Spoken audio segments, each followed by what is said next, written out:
What's going on, boxing fans? It's your boy, Pool Counter Boxing, coming back at you with another boxing video for the boxing heads and the boxing mind. Tim Bradley. Oh, make sure you smash that like button and subscribe to my channel for more hardcore boxing content. Support my Pool Counter Boxing comic book for fantasy matchups like Errol Spence Jr., Terence Crawford, and Canelo Alvarez versus, the world. So we're going to have past and present fighters on there, with great storylines for the comic and enjoyment for the boxing heads. So Tim Bradley says that Boots Ennis does nothing for Terence Crawford, and he believes that Terence Crawford would knock out Jaron Boots Ennis. Now, if that's what you believe, then you don't believe in Terence Crawford, because, Boots Ennis, in my opinion, his size, his athletic ability would give Terence Crawford a lot of problems, right? Crawford is 34, you know what I'm saying? And to tell you the truth, despite all of his accolades, Boots Ennis, he hasn't fought anybody, with his gifts. He haven't fought anybody with his dimensions. And really, he just haven't fought anybody with another special fighter who's just as athletic as Boots Ennis. So he would be the best person that Terence Crawford has faced. And I know a lot of people want to argue that point, but I'm just talking about the eye test and just staying and sticking with reality with what we know, not just, blindly supporting Terence Crawford because he's been in the game and he's proven, sometimes you got to look at what's going on. If you see a bolt of lightning hit the ground, you can't just say, man, that was just a light, from Home Depot. You got to look at the damage that damn lightning caused. And, if it's a big ass hole in a damn tree and, it's 4 people laid out on the ground, you got to acknowledge that the electricity and the possibilities that's lightning is most certain, right? So, if these fighters today, they want the accolades, instead of proving, or having the attitude of wiping out, the toughest competition in the division, and that's what's missing. That's the divide between the young and the old boxing heads, because the old heads just want to see the best in the league fight. But, these new fighters, these new fans, they want to protect their fighters from losses, and losses don't mean nothing. It truly don't mean nothing. And I know this is the post Floyd Mayweather crowd, where, you want to make sure that your fighter is the best, and the only way you're going to find out is if your favorite fighter get in there with the other fighters, right? So, but I do, want to see, Crawford fight Errol Spence Jr. first. Don't get me wrong. Jaron Boots Ennis got 28 wins, 0 losses, and 26 KOs. And we see the potential. They see the threat, and that's why they're trying to shut him down. Showtime believes in him. And, I want to see Errol Spence Jr. fight Jaron Boots Ennis, believe it or not. I want to see who's the best in the league, and I want to see them all mix it up and fight. And that's what we mean by having a love for the sport of boxing, not the love for just the fighter, because you love your fighter if they're the best, if they truly the best. But you got so many fake ass niggas out here, that they just like fronting and pretending and, these different dynamics, and wordplay and double talk, and they live their lives like that. And I'm just from a time when integrity and moral values mean something. You don't hide behind bullshit, especially when you don't have to. When it's just boxing. It's like, what? Why are you bringing that weird shit to boxing? All the lies and the sociopath shit. So that's why I look at Tim Bradley, right? He's a company man. He'll say whatever the hell he got to say.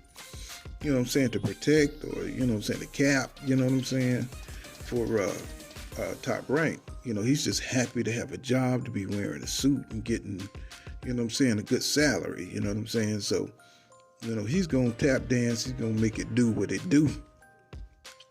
Even when he contradict himself, you know what I'm saying, he would throw himself on his own sword to protect Bob Arum and to protect Top Rank. You know, he's a real soldier, you know what I'm saying, for Top Rank, and, you know what I'm saying, the Donald Trump of fucking boxing, you know what I'm saying, because he created the two sides of the street narrative. You know, now he's acting like there's no such thing. You know, when it came to Errol Spence Jr., you know, he was the one that said that Top Rank never did business with PBC when he was put on the spot, because Errol Spence Jr. was on his ass, right? And he didn't want to fight Errol Spence Jr. And he didn't want to mess up his little legacy for, you know, getting those wins over Pacquiao, which was cap, you know what I'm saying? And Errol Spence Jr. was his mandatory, so he was like, hell no, I'm going to retire, you know. So he didn't want to erase and get his ass whipped. So, which is another thing, that spirit I was talking about. You know, you want to exit out gracefully. No, go out on your shield like a warrior and you know, face the challenges. See, this is a cowardly generation that we have, because they don't want nobody to have the opportunity or access, because it's team petty all over the place. And that's the way the fans are playing it. That's the way the fighters are playing it. And it's just hurting the sport of boxing as far as being competitive. Look at Canelo. He's not giving anybody an opportunity to beat him. And he haven't even done half the shit that, you know, Floyd Mayweather has done. You know what I'm saying? He started ducking early. You know what I'm saying? He took that one ass whipping. Well, not one, because Laura beat his ass. I mean, it's just incredible. You know, just the hypocrisy that we've watched over the years. And it's just hard to keep up with, even though we know every detail. Just to keep reiterating this shit, it's amazing, man. You know, and, you know, I want to see the black fighters, you know what I'm saying? I want to see them, you know, have that spirit, you know what I'm saying, where they want to face, you know, the best and know that they're the best, and I don't see that, you know what I'm saying? So, you know, Boots Ennis, he could beat Terence Crawford. I mean, he could beat Spence, and, you know what I'm saying, he got the potential, and you can just see it. And, you know, Boots is way too good for his own good, you know what I'm saying? You know, and Tim Bradley, you know, the nigga ain't got no shame in the game, man. It just is what it is for him, you know what I'm saying? He don't care. And, you know, why would we want to see Terence Crawford fight Josh Taylor when we already know he's way better than Josh Taylor? You know, Josh Taylor ain't no threat, bro. But most of his most ardent fans believe that Josh Taylor ain't no threat, but they do believe that Boots Ennis is a threat. You know what I'm saying? So they don't want to see that fight. And I just don't want to see it, because I think Crawford might get beat. And I believe it may mess up the fight with Errol Spence Jr. You know what I'm saying? So, you know, I don't want to just see him fight no safe fights. You know what I'm saying? I'm just not from that era. I'm not cut from that cloth. So, you know, maybe one day down the line these fighters will face each other, but I doubt it. Maybe at 154. But I do believe Spence will fight Jaron Boots Ennis at 154, because I see Showtime is making the investment. Steven Espinoza, you know what I'm saying, you know, with the multi-fight deal, the 3 fight deal he has with Jaron Boots Ennis. That's going to be big, and I think they're going to save one of those fights for Errol Spence Jr. to make the big money down the line. And, you know, but when Spence and Crawford do fight, you know what I'm saying, that's going to be, you know, kind of like Holyfield and Riddick Bowe. I think they're going to have to dig down deep. They're going to have to reach down, you know what I'm saying, into the regions of the soul and pull out the grit that they can, you know. And when you reach down that deep as a fighter, you know what I'm saying, I remember Pernell Whitaker fought Roger Mayweather, and after those kind of fights, you're never the same. And so it's like, it's pulling out something out of you that you can't replenish.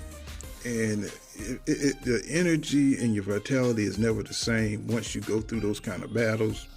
And I'm wondering if Crawford and Spence survive each other and maybe even have a second fight, will they be any good after that? You know what I'm saying? For Boots Ennis, or will they just be kind of like leftovers? Because them two guys are going to get in there and give it their all, I believe. And so it's all kind of cap what Tim Bradley is saying. He's a pure company man, and now he's talking good about Errol Spence Jr. because you got a new threat on the scene, Boots Ennis. So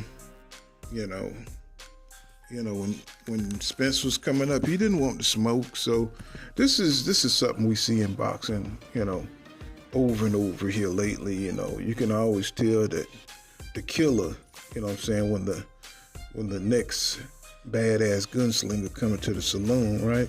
Because all the fake bad dudes, they move out the way. They run and hide, make excuses, they let their little fans, in the saloon, talk shit. He's the best gunslinger in the West, he's too good for you, and all this shit, but the real motherfuckers, them real motherfuckers, they go straight for the smoke. That's how they about that life. And I just don't see that in these fighters today. I don't see that in a lot of them. And, and I'm not talking about, the fake people who play verbal gymnastics and double talk and act like they just didn't fucking contradict yourself. So I'm talking about reality. And, I don't see that in Crawford. I don't see that in, maybe it's just boxing the way it's going now, It's watered down, and, the fighters ain't going for each other, and they lie about the fighters who are, and it's just a whole, it's like the morality, the more ethics of it, just a lot of scumbag ass fans, there's a lot of scumbag ass fighters, and, nothing's real, they can't keep it real. They got to lie because their little feelings are fucked up, that, their fighters are not who they think it is. And all I'm saying is just call a spade a spade. And Tim Bradley, he'll do it sometimes, he's in and out, but mostly he's another fake motherfucker too. So, but that's all I got. This has been Pool Counter Boxing. Make sure you smash that like button and subscribe to my channel for more hardcore boxing content. Thank you. See you in the next one.